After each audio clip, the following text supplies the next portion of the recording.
welcome everybody, and welcome to Frick. Frick, you my co-conspirator today. So, Frick Landman is the CEO of SGI, but he can introduce himself. And yeah. Rian, it would seem that on my side, I keep getting a message, your connection is of bad quality. So if I move in and out of the conversation, apologies for that. No, I'm excited about this year in the book club. I think we've got a very nice lineup of great books that we are going to cover in this year. And with the background of 2020, a title like 0 to 1 seems to be fitting. Yeah, but I was very worried after I had reflected on it that, if we go from 2020 to 21, that's the 0 to 1. And like, if I hope we're not, I hope we're getting the accompanied kind of growth and not just a tick over of the numbers. Because somebody was saying the other day that if we get to 2022 and it is just like the original 2020, then we're also not going to like that. So I'm pretty sure all of us hope that 0 to 1 means something very different for this year. Cool. And as well, I'm very excited about this year with our book club, and because I think it's so important to kind of reflect on the knowledge that we have out there, and to have a collective conversation together as a team and as an organization, and with some of our friends and partners on that.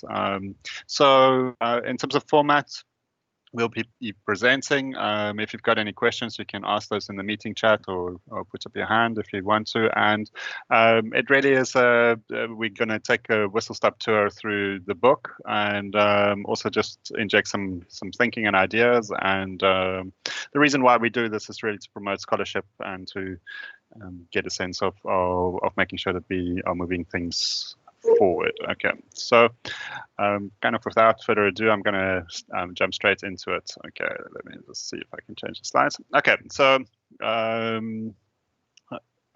about the book, it's written by Peter Thiel. Okay, now if you don't know who Peter Thiel is, he's the kind of founder of what is termed the PayPal mafia.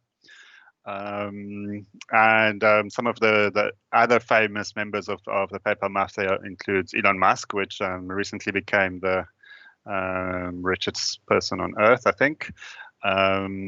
Reid Hoffman, that founded LinkedIn. Roelof Botha, another South African, that was the founder of Sequoia Capital, which was one of the first, earliest investors in Facebook. Peter Thiel also runs a fund called Palantir, which also was one of the major backers of Facebook. Stephen Chen, one of the co-founders of YouTube, and Reid Hoffman, which was one of the angel investors for Facebook. So, I mean, if you look at that list, then you kind of see that that's a kind of all-star cast of people that got together, and this was his kind of reflections or musings around kind of how do we get there and what's the important ideas in business to get from 0 to 1, and kind of just reflecting on how to do business differently. And maybe correctly in their view, to create a exponential rollout and growth. So I think with that kind of crowd behind you, you can definitely make a statement. So it's about 40 chapters to read. The chapters are not too long, maybe 5, 6, 7 pages. So really not like a massively intensive or deeply intellectual book, I think. I would characterize the style as kind of slightly esoteric, a lot of strange esoteric ideas, things that you wouldn't normally associate with. So talking about things like secrets and cults, and how to make them, and how to, just like really strange ideas, and often fairly wild rantings. But Frick, I think you were saying that the kind of annoying thing about reading the book is that you can't ignore those things because they're all true.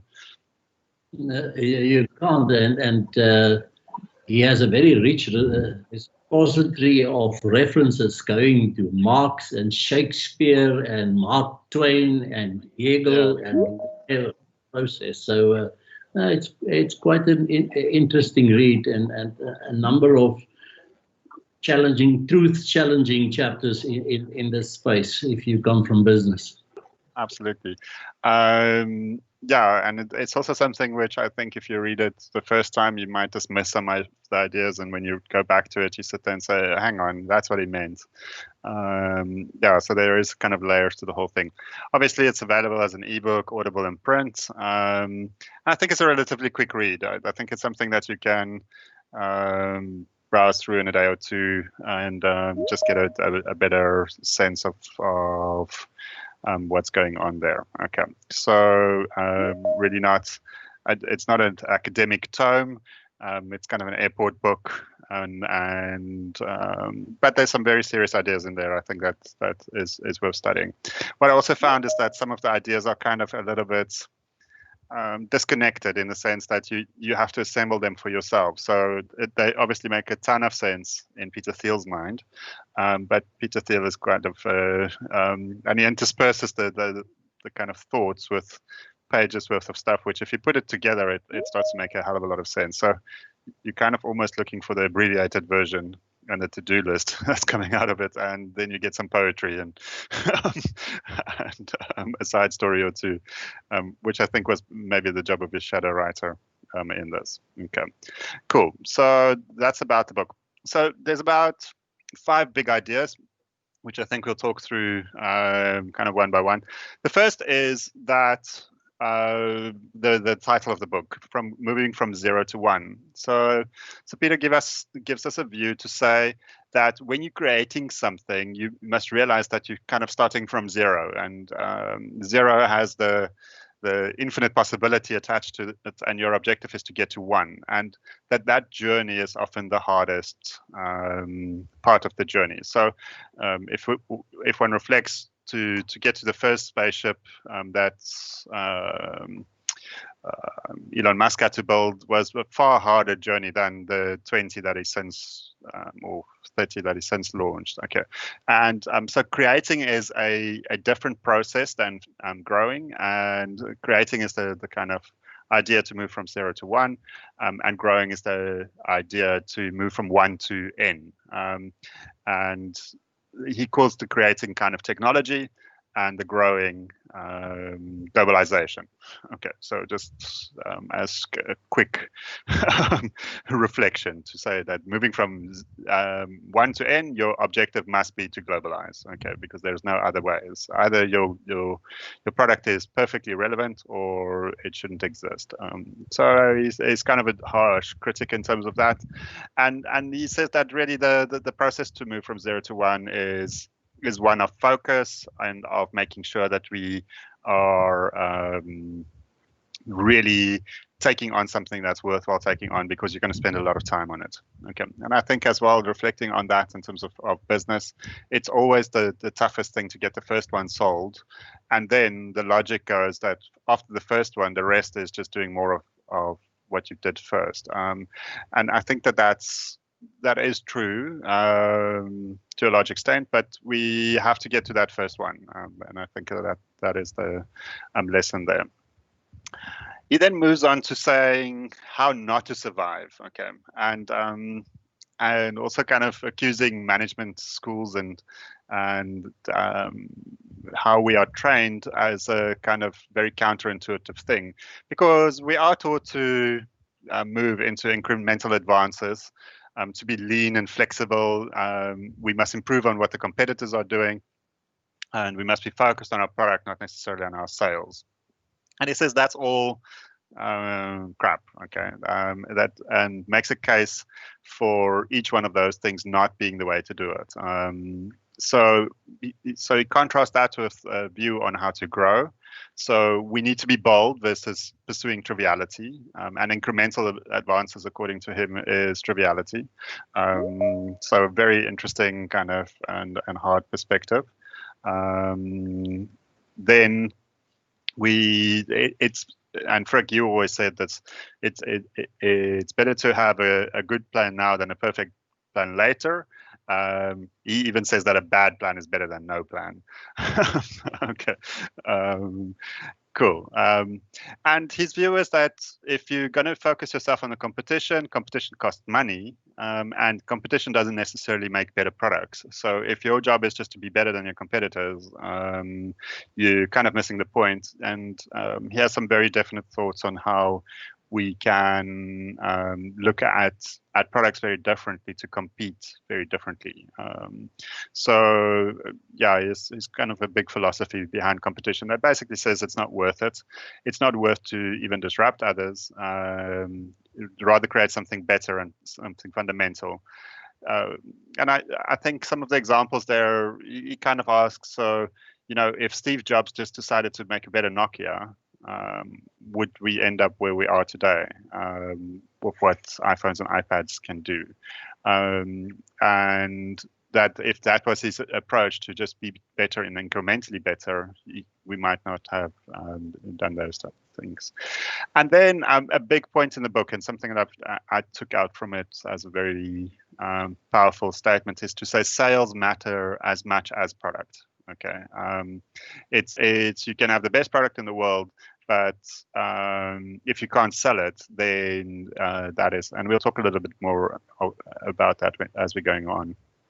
Okay, so he also then provides a nice short guide to creating monopoly, and has some very ideas on monopoly and competition and socialism and capitalism, and how socialism doesn't work for capitalists,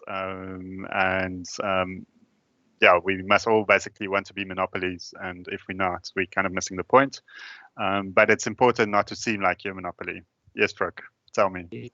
It's very interesting. At some point, he writes that he sees Star Trek as kind of the communistic one, and Star Wars is the more capitalist approach to life. Yes, absolutely. Yeah, I think we're kind of seeing that in the Democrat and Republican debate also currently. Okay, and when you've got two monopolies working very different, and who's the capitalist and who is the communist there. Okay, cool. But yeah, kind of a short guide to making a monopoly is that you need some really good technology. You need network effects. So, and I'm sure we're all familiar, but for those that aren't, a network effect is every single user that comes onto your platform must make it more valuable. And that's a very interesting kind of measure to put into any kind of product design concept, to sit and say, how does the fact that there is one more person make this more powerful? Because when we start doing that, we start getting these network effects, and that's a very powerful way to think about monopolizing, because one of the things is that we can spread our products very fast if it's useful to many people. We must always look for the economies of scale. And the brand experience is very important. But interestingly enough, as well, the product is the brand in his world. Okay, and I think that's a very powerful lesson for any startup, is to say that the product is the brand. So if the product doesn't make sense, your brand won't grow. But if the product makes sense, that is, and obviously the brand image around that helps to do it, for it to spread. And then kind of the next big idea is to scale up but not disrupt. Okay, so that's an interesting thought that I think most of us wouldn't necessarily find intuitive, because we've been kind of given this mental image that disruption's good. Okay, and it's the job of technology companies and of any kind of new industry to come and disrupt. And his view is to say, well, if you disrupt, all that you're doing is you're painting a target on your back for other people to come and hunt you. So find your core, work with it, and then expand it into related and slightly broader markets progressively, and create something better. And you can partner with leaders. So he uses the example of PayPal, which he was a co-founder of, and he said, well, if they had Visa come after them as a big giant and they were seen as a threat, they would have been taken out at the knees very early on. So what did they do? They just partnered with Visa. Okay, so they found ways that you can use your Visa card and link it to your PayPal account, etc. And Visa loved them because they did more distribution through PayPal than through any other channel. Okay, so I think it's like in chess, if you are not careful, you can lose a lot of pieces when you attack somebody. But if you do it intelligently, the board gets more interesting and we all play together. Okay. Cool. Okay, so scale up, but don't make it your objective to disrupt an industry because you're just going to anger some people, and look at how you can build win-win-win-wins through that. So those are kind of some of the big ideas. If you have got any questions, please feel free to ask as we're going along. We'll pick up on those. I think the kind of next thing that is a real consideration is what I took out is kind of the idea of startup math, because the startup is often very focused on some very key things, like we need to have cash now so that we can survive. So that's obviously, and I don't think we've got a very good capitalist culture maybe in South Africa, but it's hard to find capital that is tolerant. But we need to think about future profits if you're investing in new technology. So you can't necessarily just think about the profits of today. You have to think about two things that he identifies as: can that business grow and can it endure? And those two things are equally important. So you must measure growth, but also what that business is going to look like in 5 or 6 years' time. And it's not always easy to find measures for that kind of future endurance. But that is what you need to do when you're evaluating a startup. And I thought that was a very important idea, and a challenging idea, I think, for any business to sit and say, are we measuring if we will endure, and what are we doing to endure better? And I take from kind of Amazon, Jeff Bezos, and the way that he talks is to sit and say, when I'm delivering my results, people don't realize that we were sitting in boardrooms 2.5 to 3 years ago. And if we didn't do that work then, we wouldn't be delivering this result. And we all know that Amazon for the longest time was not profitable, but today it absolutely dominates the market. I mean, there is no debate. And in fact, by Peter Thiel's prediction, because they're now disrupting all of these other retailers, maybe they will become much more of a target going forward. Okay, cool. Okay. So next idea is coming up as soon as the slides change. Okay, some takeaways from the book. A very profound question, and I know, Frick, you've got some ideas on this. We need to ask, what valuable company is nobody building today? And that's where you should be looking for kind of the magic of the future. What company will be valuable in Africa that nobody is building today? And I think we, from an SGI perspective, we're looking at that from an education world. That's our kind of agenda, and it's definitely a question that we've asked ourselves. But how often do we ask that, to say, how can I look at my environment and say what isn't there, and become that? Yeah, Frix, do you have any thoughts on that? Yeah, I think it ties in with this part that you will still get to, and that is around secrets. That you have to look for secrets, because it is sometimes as if people think all secrets have been discovered. But this is quite a challenging question, and if you apply that question in your reflections on a regular basis, it starts haunting you. Yeah, absolutely. And you don't want to be haunted by questions. So it's better to find something valuable that nobody else is building. there's the issue of creating and capturing value.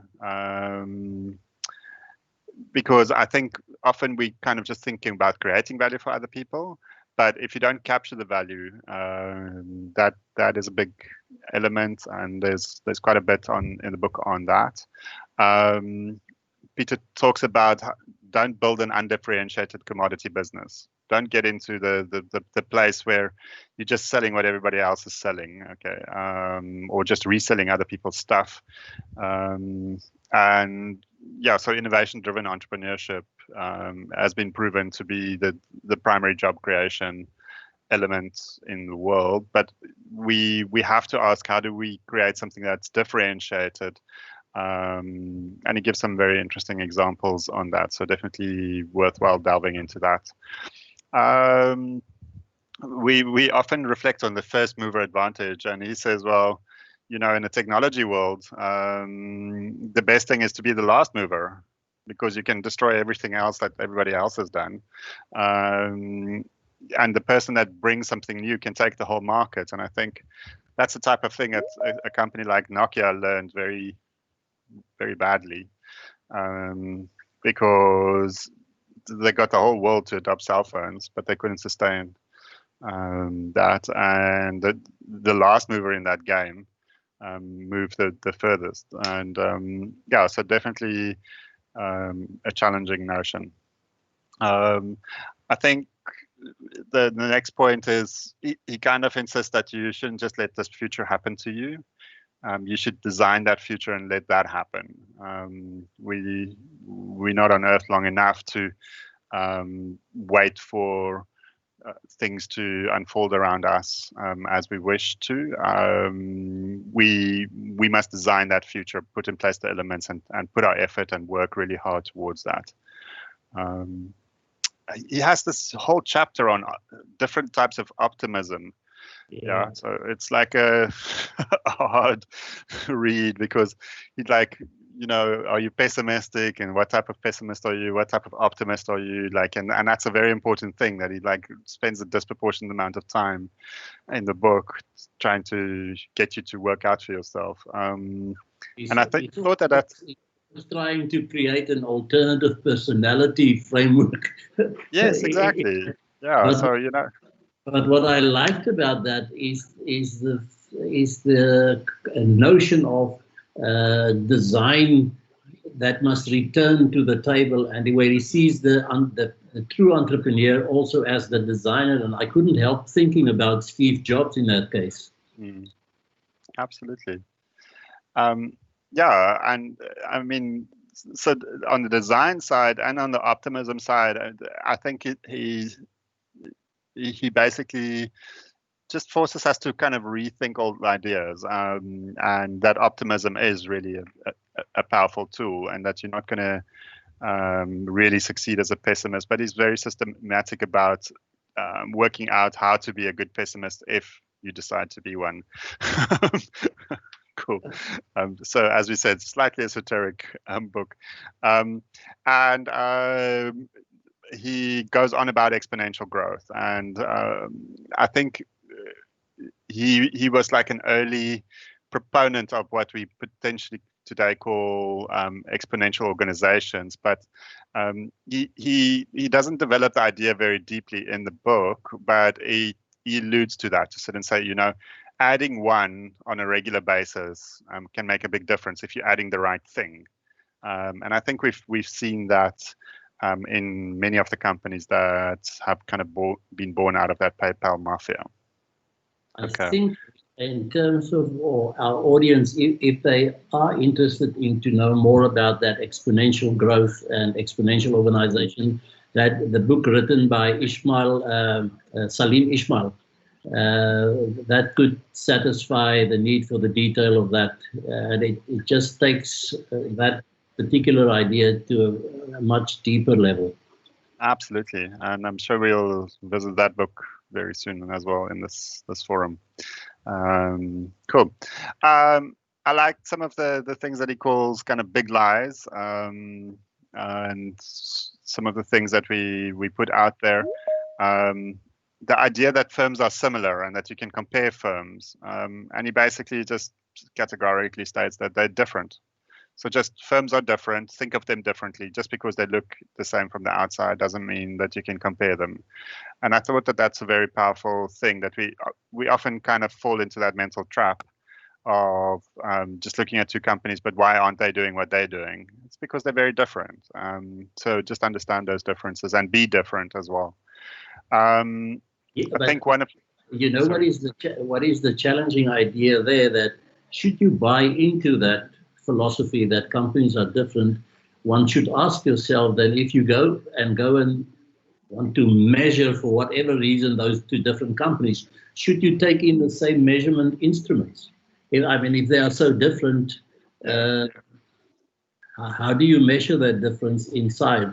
Because that's not what we normally do, especially if you look at business analysts and financial analysts. Yeah, absolutely. As a consultant and as a financial analyst, your first assumption is I'm comparing these two on a like-for-like basis. So definitely a challenging idea.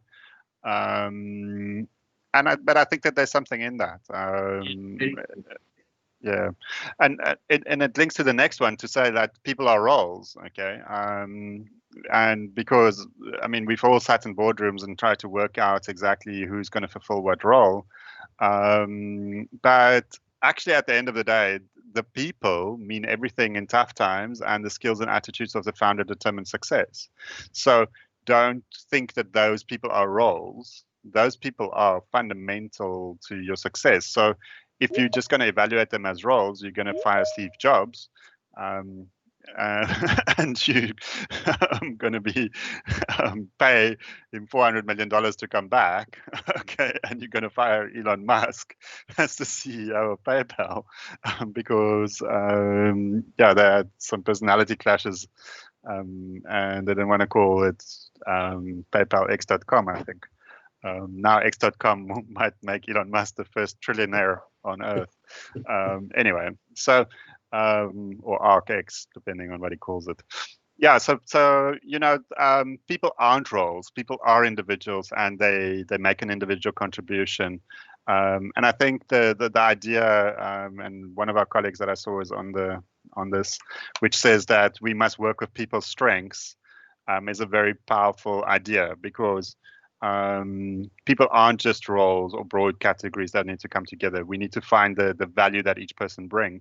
And to the extent, he goes a little bit further, and we'll touch on that just now, but he goes further in terms of saying, in a startup environment, if you really want value from people, give them one thing to do and do that really, really well, and make sure that that's something that you really want. So he proposes to kind of work with a person's strength and let them loose on that, and just to get it to the next level. And I think that that's a very kind of powerful way to think about it, to sit and say, what's the one thing that you can really do well, and what am I using you for, and is it that? And let's make sure that we then run with that, and build powerful founding teams that way. I think that that's a very challenging and non-traditional way to look at organizational development. Yeah, and he's not just suggesting it, he's quite adamant about it. Absolutely. It should be a focused job. That's what we do. That's what I expect of you, only that. Yeah, and go and do that. Okay, yeah. And that eliminates any kind of ambiguity as to what your expected result is, and people can't hide behind any kind of job descriptions or any. And if you're doing the right efforts in that, you will change the game. So that, I think, is the other area, which once again he spends a lot of time in terms of monopolies and all of those types of things, is that markets are competitive. He said, like, his view is that the whole notion of competition is like highly overrated. And if you define your market correctly, you can still be a monopoly, but people don't have to know about it. Okay, so and we're seeing some of that now with some of the antitrust people that against the people that are in his original mafia. But the kind of practical thing is, Google definitely has a search monopoly, or had until fairly recently. I think Google dominates about 98% of search. But when asked, well, don't you think that that's a bad thing? They say, well, but the only way that we make money is through advertising, and we are a very small portion of that market. So it's about defining your monopoly, but you need to find your monopoly. What's the one thing that you can actually do much better than everybody else? And I thought that was an interesting perspective to say, well, markets aren't really, you don't have to define them as competitive. If you look at it correctly, it can look any way you want to. Okay. Cool. So those are some of the things. Yeah. Then he definitely has some very defined ideas on you should find secrets, build foundations, develop a cult, preferably form a mafia, and some other strange ideas. Okay, so. I quite like it. It's kind of it makes a ton of sense to me. But when he talks about secrets, he says you need to look for that innovation. There are secrets to be discovered. There are secrets to be exploited. Just because something, is there a better steel to make a spaceship from? Is there a better way to use batteries to power a car? Those things can still be discovered or at least commercialized. So there are secrets. We need to find them and we need to exploit them. The next thing is to build very strong foundations. He says,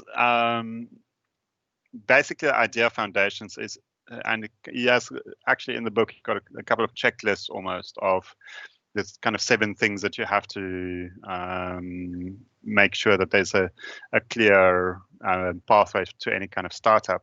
But he basically says that if you are building strong foundations,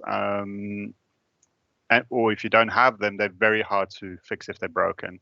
And some of the things that he gives examples from is where founders have disagreed, where ownership is an issue, where control is an issue, cash, and attitude towards cash generation and vested interest. If you don't have the right people around the table when you're founding a business, when ownership isn't correctly distributed, when you get into control fights, etc. Those things, I've seen many startups that have failed because of that. I've seen many businesses that turned out to be very expensive things to negotiate later. And do you really want to consume your management with working out the pain of coexisting towards a common goal? So I think it's a very kind of important set of questions to ask in a startup, especially if there's outside investors.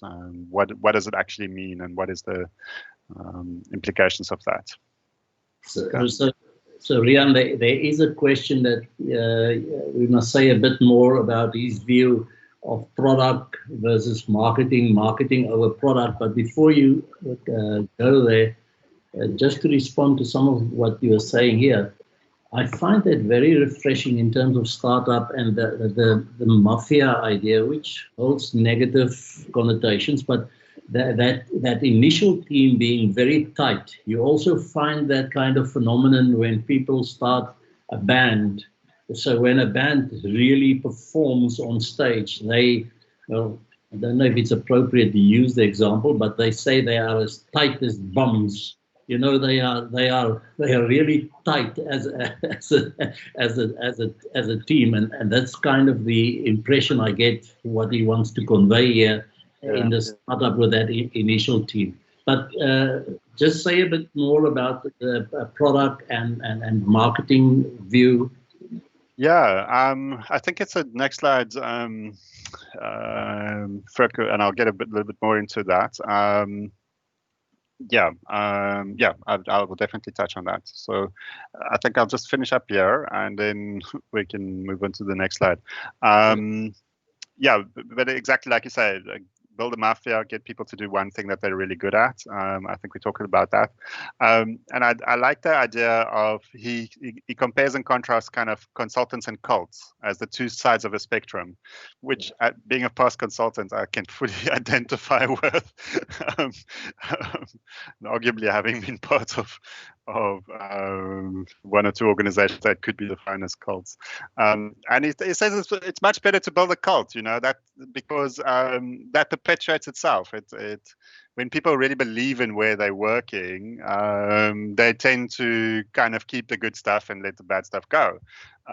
While if you're a consultant, you look at something dispassionately, evaluate it objectively, try to get to an end result, and just focus on the outcome. And he says that doesn't make good organization, So let's get a better organization by learning what it is to all kind of worship at on our massive transformative purposes. Dan, I will definitely expand on that. Let's get straight into that. Okay. Cool. Okay. So sales versus marketing. I think we're in the right. Is that what you were talking about, Fruk? Product versus marketing, because what he says about a good product, but or a mediocre product but good marketing, but a good product and no marketing or sales, or mediocre marketing and sales, etc. Yeah. Absolutely. And one of his, Reid Hoffman, which was also part of that group, kind of coined a phrase that basically said, if your product is ready before you go to market, you've wasted time. Yeah. So and I think it comes from this idea to sit and say that superior sales and distribution can create a monopoly. That's basically the way that he boils it down, to say, let's be very good with selling what we're doing. That distribution is very important. The product must be designed well and work well, but it must be fit for purpose. But it's sales is everything, because that's how you're going to measure your success at the end of the day. And I think in the idea of 0 to 1, it is to get that design right, so that the product is right, so that by the time it starts traveling, it travels very fast, and has some key elements to that. I hope that kind of, but I get what you're saying, Fruk, in terms of there is the product side to it, but the marketing side is far more important than the product. He states in the book, in one of the chapters, he says superior sales and distribution by itself can create a monopoly even with no product differentiation. The converse is not true. Yeah, absolutely. And I think that's and we've seen many examples of that, where products have just failed because they weren't marketed or interesting. Cool. I found this next table very interesting way to look at the world, which is, if you've got a $1 product, the only way that you're going to sell it is through viral marketing, and the only way that viral marketing is going to work is if paying people, if you can pay people to sign up until there's critical mass. So he uses the example of Box.com. They gave people storage for free until they had enough people so that they could justify it, and then they, based on that and the space from there, they had enough people so that they could change their business model. Other businesses have actually paid people hard cash. I think PayPal he used as well, where they paid people a certain amount of cash. So when you open up an account, there was some money in your account already that you could spend using PayPal, until they had 100 or 200,000 users. And that distribution then actually created the opportunity to go into environments and really start talking about what does that mean? We've got 100,000 people, we've got 200,000 people interested in financial services, and now you can start talking with a bank around, okay, how do we give them better services and how do we make rates? So, the whole idea of customer acquisition at the kind of viral level sometimes could be as hard as actually paying people to be part of your business. For the kind of less than $100 level, he proposes that you need to look at your cost of customer acquisition, and he was one of the first people that really developed that idea, and said that you need to look at the lifetime value of your customer over a period of 5 years, and there should be a relationship between those two things. So if it's, as long as you're spending less money to acquire the customer than that you will get out of them in the next 5 years, you're doing good. Okay. Then in the kind of category of products that are in the $10,000 kind of dollar range, which I think in South Africa would be kind of your maybe 30 to 50,000 up products. His view is that the only way to sell that is through personal sales. So getting key users to experience the product to unlock larger opportunities. So get people actually on your product, get them using it, get them involved and exposed to it, so that they then recommend it to others and drive that. So I found that an interesting perspective, because sales is often there to kind of take an order, while if you define that differently in terms of saying, well, my objective is for you to see how this works, that definitely makes it a big difference. Okay. And then I found this next category a very interesting kind of analysis, and that's the idea of complex sales, large sales, more than $10 million, where it's about personal attention of the senior team.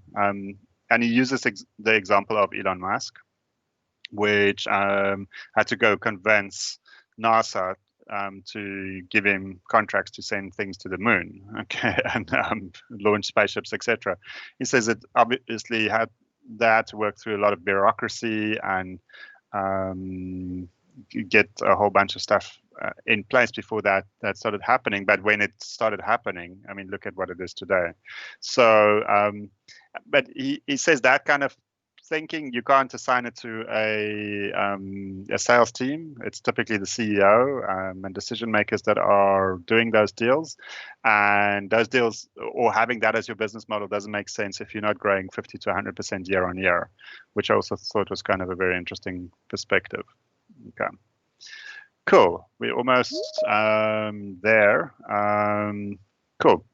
I found this an interesting idea and something that was far more applicable, which is the power law of investment. Remember that Peter Thiel went on to found and run Palantir, which was like Sequoia Capital, one of the early investors in many of these big businesses. And he says one investment is going to be bigger than anything else. So focused on that one. And he even takes that kind of into a whole life philosophy that says you can get really good at one skill. You probably will run one business. You'll probably only succeed in one industry. And as well, he takes that into a kind of team world that build teams of people that are individually focused on one thing and gets that right. Kind of the power of one, and to move from 0 to 1. Maybe that's one way to think about it. And I think that that's a very good kind of life lesson. And I think we all realize that at some point in time, in my life, I'm probably going to be good at one thing. Kind of probably need to reconcile myself with that. I need to like that one thing that I will be good at and be really good at it. But some of us learn that a little bit later, and some of us learn that hopefully a little bit earlier. But yeah, decide to be good at one thing and really be good at that one thing. And if you're starting a business, don't start a business that has 50 million options and 12 million ideas. It must do one thing and do it really well, so that one thing can get better and grow. So I thought that's, and he states it as a law, not as an option. And he applies it in his investments philosophy. So in the book, he explains how they doubled down on their investments in Facebook and how that grew, and that the whole rest of their portfolio was smaller than Facebook. The second investment that they made, the whole rest of the portfolio is bigger than or smaller than that one investment, etc. So definitely he's kind of applied it in his world. Okay. That power law pops up in all the dimensions of the book, even in distribution. As he says, if you as a startup find one distribution channel and it works for you, stick to that one. That's the one. But if you try all distribution channels, you can't nail one, that you are definitely going to fail. And he says more people fail because of that distribution channel or of sales rather than of bad product. Absolutely. I kind of always say, like, if we find something that works, do more of it. But the answer is also stop doing the things that we're not doing well. Okay, like we must stop doing those things, because what we tend to do is like, oh, that one thing's working, but let's do these 5 or 6 other things because some of it's works some of the time. And I think it's getting that focus and also doing it by design. I think if we choose that this is going to be our distribution channel, then we design it to succeed and we go at it 100% up to the point that it works. Okay, because it was our decision, and we don't get stuck on the 1 or 2 obstacles along the way. We work through that because we figured out that that's how we're going to do it. But for an entrepreneur, there's always this nagging question on the side. But if I focus on this, am I not missing something on this? Yeah. On the FOMO. Entrepreneurial FOMO. Okay, definitely an interesting idea. Yeah, so I mean, I guess the question is, is it worthwhile book to read? I think it's definitely it's a book that you should read in your life. I don't think it's the first book that I would pick. And if I had to go to a desert island, I wouldn't necessarily make sure that I get Peter Thiel's there. I think it's kind of hard to even imagine what it's about because it's about 0 to 1, and that seems such an abstract idea. But I think there's a lot in there in terms of understanding exactly how it's working and how we can connect these dots. I think it is definitely for as an executive, it will make you think about some of the things that you have and haven't done before. But I think as a kind of first level manager, etc., it might be a slightly challenging idea. So definitely something which at one time in your life, read it. Okay. I think if you are in the mind space where you're planning a startup of whatever kind, it's worthwhile reading to learn some lessons here. Although he focuses on technology and stuff like that, he's also saying that in the service industry it's more difficult. But if you consider a startup in any way, I think this is a book well worth reading. And if you've got an established business, I would read it just to challenge some current thinking, because he tends to come from a different angle. Absolutely. And also, I think, and to that point, you get the sense that he's one of the people that are shaping destinies and not necessarily accepting destinies. And that's a very powerful thing. Cool. So I think we've got a question here from Gwen Deppy Francis. How do you manage knowledge and innovation? Is there a model which can be used to manage knowledge and innovation? And Dan is also smiling because I think we almost had a conversation just before this on exactly that topic. Cool. Yes, I think absolutely. I think to innovate is something that can be set up in a business. You can be purposeful and decide to innovate. I think in terms of the model that we can extract from this kind of book is find the one person that's going to drive that model, and make them responsible for it. I think that that's a very important thing. Give them a very clear brief of where they need to end up. So how do you move from 0 to 1?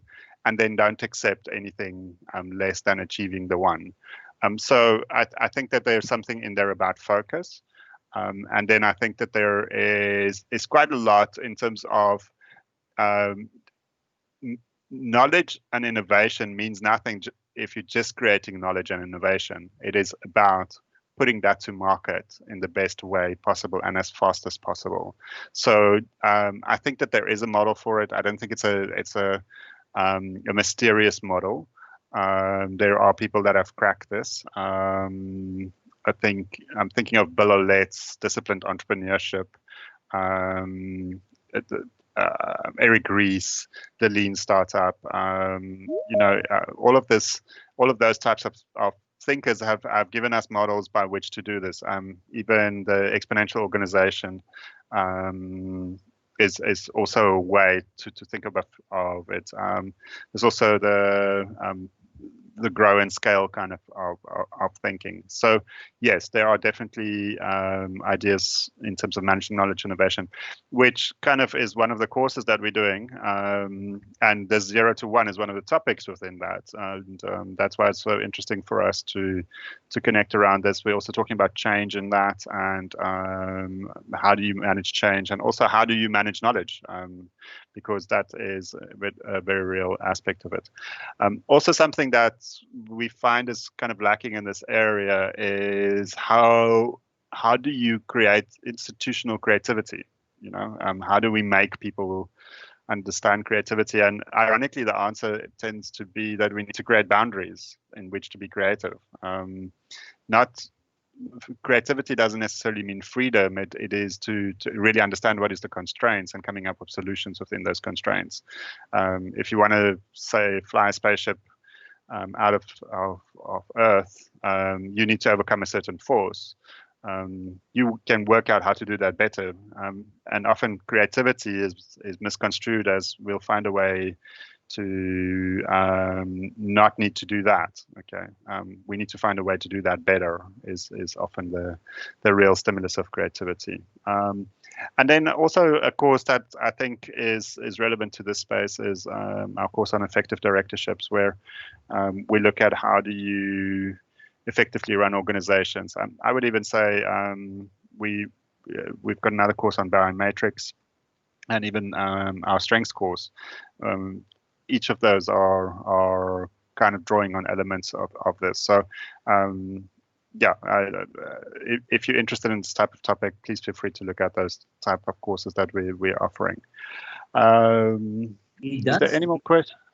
It does acknowledge in the book, Rian, that in existing organizations, especially big organizations, it's very difficult to develop new things and to bring new things to bear in those organizations. And when I read that, I was thinking, what was it, gentleman's Peters, many years ago, In Search of Excellence. And that whole notion of skunk works, and with the cliched examples of 3M, etc. But I think what we try and get to in this, if you're not a startup but in an existing organization, is to start developing startup thinking. At least try and get to a culture where you have a startup thinking momentum in the organization, to play also into his notion of longevity, of sustainability of the organization, and not becoming stagnant. Yeah, absolutely. And that's such an important point, because the idea that we found, cool, Francis, you've got nice questions today. What we found in various studies on innovation and knowledge management is that the mechanism that an organization used to create idea promotion is incredibly important. Okay, so if people have ideas, what are we doing to act on those ideas and make them If we're going to send them through a million steps of process before an idea gets acted on, that's when we're killing ideas in organizations. Learning organizations, which also, ironically, it is a South African concept. We had quite a lot to do with that kind of notion. It comes in terms of saying, when we are listening, we should be listening and acting on it and capturing that knowledge and doing something with him. So it's not just about creating the value, it's about capturing that value. It's not just about talking, oh, yes, we should do something differently, but moving that into an execution space in a very short space of time, iterating fast and creating fundamental big picture shifts in a short space of time, which is kind of, which, if I reflect on it in this kind of 0 to 1 world, is maybe slightly deceptive, because we, as we said in the beginning, incremental change isn't necessarily the model that he's talking about here. It's like, how do you shift something big? But that being said, all of those organizations have worked and have learned about incremental change and have been really good at them. Okay. But he makes the point to sit and say, if you are not changing by discovering new things, you become like HP, which every time you switch on an HP computer, you're thinking like, it's just worse than the last one. Okay. And every time that you buy an HP cartridge, you just think it's more expensive than the last one. Isn't there a better way to do this? Okay. But HP should be asking those questions, isn't it? Okay. So, and he basically uses HP in the book to say, they've stopped looking for secrets. They stopped looking for the things that are those innovations, and they because they've got really good incrementally at making money, but they've stopped looking for new ways to make money, and to make the experience for the customers better, and to make the product. Francis, your question is an interesting one. How do we determine effectiveness of a director in a company? What actual indicators can we point at? Frick, this is your jam. Okay, you're the expert in this. Frick writes these frameworks just for fun. Yeah, so if you want to know more about being an effective director, Frick's your guy. Meaning from experience. So. So I think there are a number of metrics out there, but I wouldn't want to come from that angle. I want to stay within the context of the book that we've described today, and especially when you spoke about cult and mafia. I would think an effective director is also very much dependent on the effectiveness of that board of directors. And sometimes those board of directors are made up of these celebrity names sitting around the table there, but they're not really a team. They're not really tight as a board. I would like them to be a cult. That's, from a governance point of view, not a good way, or being a mafia, it's not a good way to look at it. But they must be tight, and the relationships amongst them, there must be enough trust in that board that you can be critical and express your views and be critical to ideas in that board.